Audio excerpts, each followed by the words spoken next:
10, 9, 8, 7, 6, 5, 4, 3, 2. We have ignition. 1. Ignition and full thrust. And liftoff of United Launch Alliance Atlas V rocket, carrying another 29 satellites from Amazon. These spacecraft will deliver fast, reliable internet to customers around the world.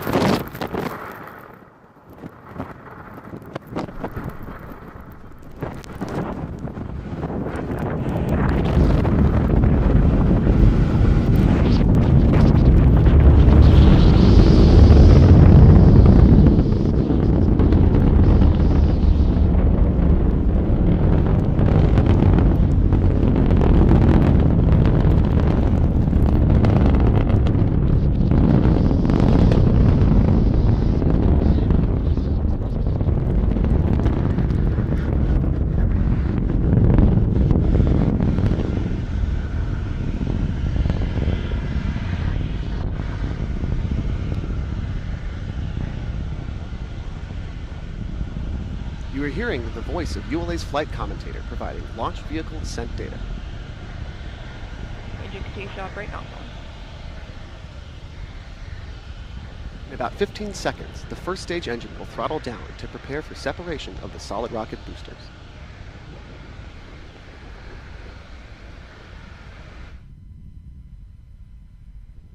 Atlas V is now 1/2 of its liftoff weight.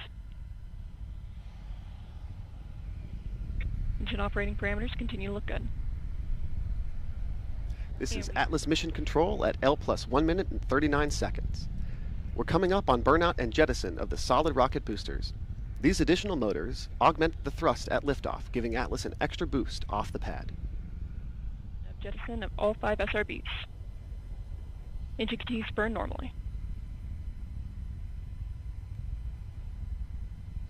Now passing 2 minutes into flight, the vehicle is 38 miles downrange, moving at 4,200 miles an hour through the center of the range track. We are just over 2 minutes into flight. Coming up next, the Atlas V rocket will transition into closed-loop steering, meaning it will begin to use real-time flight data to adjust its path. One thing many people may not realize about launch day is that these key milestones are all pre-programmed into the rocket's onboard computer, known as the avionics system. While it may seem like engineers are commanding each step in real time, that work is done in advance, tested at ULA's Integration Lab in Denver. On launch day, the team is focused on monitoring the data coming back from the rocket to make sure that everything is performing as expected.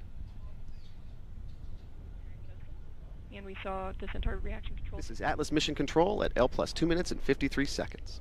We're approaching jettison of the payload fairing in just a few moments.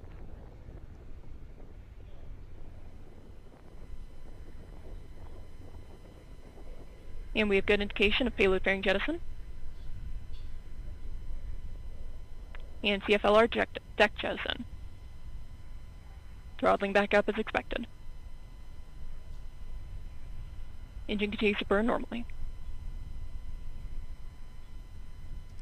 We've just now heard confirmation of the payload fairing jettison.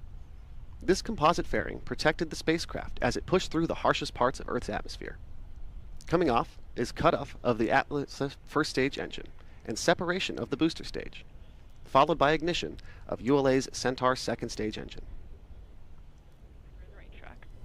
These events occur within the first stage has escaped Earth's atmosphere, getting above the Kármán line and into space.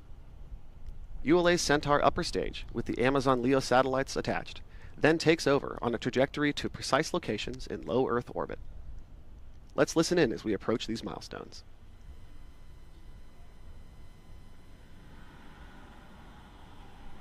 Engine continues to operate nominally.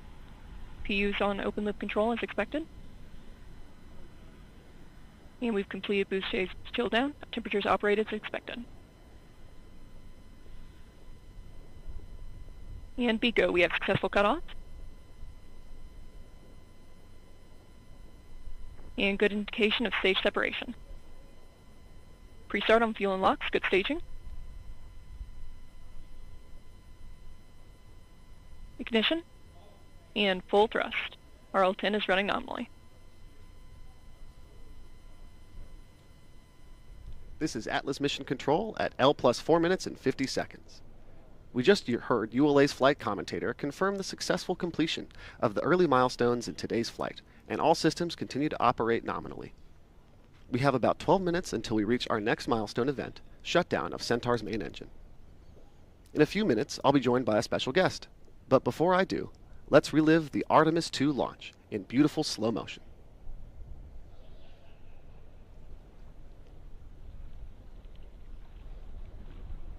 On April 1st, NASA's SLS rocket launched the Artemis II mission, marking the first crewed mission to travel around the moon in more than 50 years. A proud moment for NASA and for the ULA team who supported this mission, along with the Artemis I back in 2022. In partnership with Boeing, ULA provided the Interim Cryogenic Propulsion Stage, or ICPS. ICPS was the second stage, or the part of the rocket that took the Orion spacecraft to orbit. And once Orion reached orbit, it separated from ICPS and began an important test in space. Using special targets placed on the side of ICPS by ULA, the astronauts carefully guided Orion back towards the stage. These proximity operations gave the Artemis II crew time to test drive Orion in preparation for future Artemis missions. The astronauts practiced the precise movements future crews will perform, such as docking with another spacecraft near the moon. With these tests successfully completed, Orion moved away and fired its engines to continue its mission around the moon. Let's take a look at what that operation looked like with pilot Victor Glover at the controls.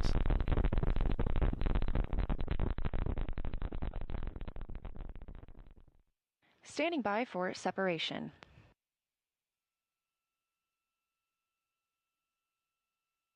Yeah, we have good separation, good motion.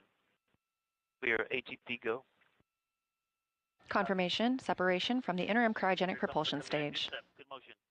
Go for 180 pitch, confirmed. Separation confirmed, Houston. Houston copies.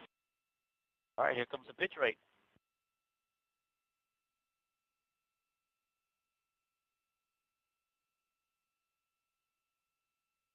I see it. Look at that. Woohoo! This view inside Orion. I see the moon in the camera, and now I see ICPS in the docking camera field of view. Okay, waiting for 550. I'm on the THC. There's 550, starting the 19N. 1. This is the view from 5, 9, and this is the view arrow. The docking camera is showing the crew inside Orion. 19 ends. Much quieter. Got a little rumble, Checking. like we're driving on a rocky road, but much quieter than in the sim. I'm showing about 3 degrees wide on ICPS. And it's holding right near the center. Integrity, no action for you on that enable prop caution. No action. Bit of ICPS. Did you see that photo off the screen on camera view? 0.8 degrees wide. Quite large. All right, I'm going to course. 0.9 degrees. 1 degree wide. Here comes 6 outs. 1, 2, 3, 8 down pulses. Great view of the ICPS that powered Orion during the perigee raise maneuver and apogee raise burn. 4, 5, 8. I can see the side docking target. That is a good looking American flag. Wow.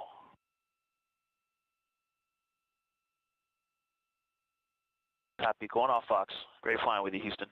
Nice vehicle. Great job, Victor, and to the entire crew, and we enjoyed your excitement at seeing ICPS out the window. With proximity operations complete and the upper stage separation burn complete as well. Oh man, what a cool view. Looking ahead, ULA is excited to continue that partnership, recently announcing plans to work with NASA to provide our high-performance Centaur upper stage for future missions.